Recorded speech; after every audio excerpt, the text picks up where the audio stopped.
Veamos el libro de Romanos, capítulo 15, versículo 16. Para ser ministro de Jesucristo a los gentiles, ministrando el Evangelio de Dios, para que los gentiles le sean ofrenda agradable, santificada por el Espíritu Santo. Tengo pues, de qué gloriarme en Cristo Jesús, en lo que a Dios se refiere. Porque no osaría hablar, sino de lo que Cristo ha hecho por medio de mí, para la obediencia de los gentiles, con la palabra y con las obras, con potencia de señales y prodigios, en el poder del Espíritu de Dios, de manera que desde Jerusalén, y por los alrededores hasta Ilírico, todo lo he llenado del Evangelio de Cristo. Aquí, ¿de quién es este Evangelio? Está escrito, todo lo he llenado del Evangelio de Cristo. Este es el Evangelio que Cristo ha traído a esta tierra. Es muy importante. Este Evangelio es la noticia del nuevo pacto. Debemos predicar este nuevo pacto en Samaria y hasta lo último de la tierra. Dios ha fijado el alcance para que el nuevo pacto sea predicado en las profecías de la Biblia. ¿Hasta qué punto Dios ha dispuesto que se predique el Evangelio? A todas las naciones de Samaria y hasta lo último de la tierra. Este Evangelio ciertamente será predicado a todas las naciones. Cada vez que veo este versículo, me siento fortalecido. Dios ha establecido muchas Siones en todo el mundo.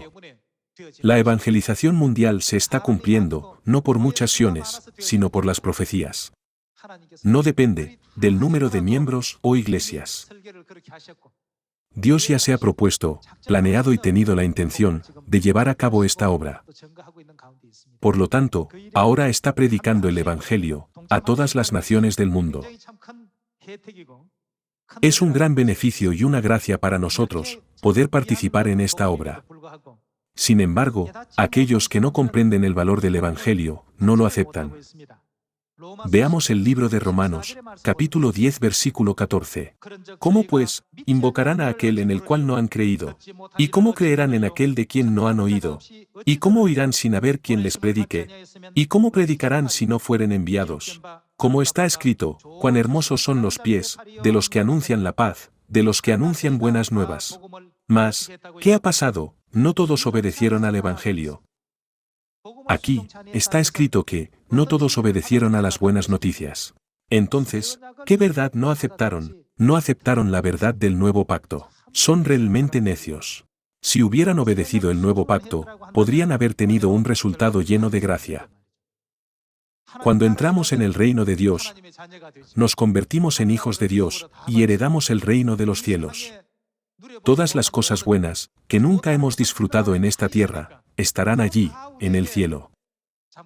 Las bendiciones del reino de los cielos no son algo que se nos da por un momento y nos quitan de nuevo, sino algo que será nuestro para siempre.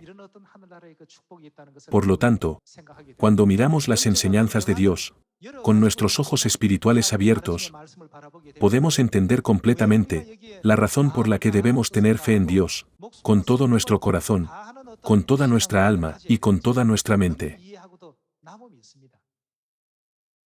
Sin embargo, ¿qué ocurrirá con aquellos que no lo acepten? Veamos qué ocurrirá en el libro de Segunda de Tesalonicenses, capítulo 1. Veamos el libro de Segunda de Tesalonicenses, capítulo 1, versículo 7. Y a vosotros que sois atribulados, daros reposo con nosotros, cuando se manifieste el Señor Jesús, desde el cielo con los ángeles de su poder. ¿No se refiere esto al juicio final? Esto sucederá cuando Dios venga a juzgar al mundo. Versículo 8. En llama de fuego, para dar retribución a los que no conocieron a Dios, ni obedecen, ¿a qué? Al Evangelio de nuestro Señor Jesucristo. Los que no obedezcan el Evangelio, recibirán retribución. En otras palabras, ¿a qué no obedecen? Comenzando con la Pascua, se incluyen todas las reglas del nuevo pacto. ¿Qué ocurrirá con los que no guarden el nuevo pacto? Serán castigados cuando Dios venga a juzgar al mundo. Ser castigado simplemente significa ir al infierno. ¿No es así? Los que no aceptan el nuevo pacto sufrirán mucho, mientras que los que lo acepten participarán en la promesa, se convertirán en hijos de Dios y participarán de las bendiciones eternas de Dios. Dios nos hace saber este hecho muy claramente. Por eso el Evangelio son buenas noticias. Si no aceptamos esta buena noticia, lo lamentaremos mucho, pero si aceptamos estas buenas noticias y las obedecemos, serán las mejores para nosotros. Dios ha venido a esta tierra para salvar a la humanidad y está predicando las noticias de la salvación a todas las personas.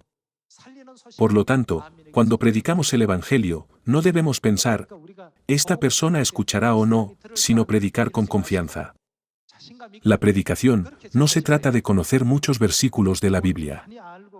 Simplemente predique con audacia. Dios salva a la humanidad, que está destinada a morir, a través del nuevo pacto. Obedezcamos su palabra y guardemos la Pascua. Hermanos, ¿es difícil? No es nada difícil. Prediquemos la palabra con confianza, pensando, estas son realmente buenas noticias. Todos lo recibirán si lo predicamos. Prediquemos al mundo entero diciendo, cuando Dios venga a esta tierra para el juicio final, los que no obedezcan el Evangelio de Dios, serán castigados. ¿Ser castigado no significa ir al infierno? Sin embargo, ¿no dice Dios que aquellos que reciban el Evangelio se convertirán en hijos y herederos de Dios y participarán en la promesa eterna de Dios? También debemos predicar las buenas nuevas diciendo, debemos aceptar el Evangelio lo antes posible. Hay muchas noticias de muerte en el mundo, pero tenemos noticias de salvación. Dios nos lo hace saber claramente a través de la Biblia hoy. Por lo tanto, no podemos predicar el Evangelio si nos cuesta pensar, tengo que memorizar todas estas cosas para poder predicar con fluidez. El Evangelio no está escrito de manera difícil, ¿verdad? Todo lo puedo en Cristo, que me fortalece. Estoy débil y sin fuerzas, por eso no puedo hacer nada. Pero Dios me ha levantado y fortalecido, por eso todo lo puedo en Cristo que me fortalece.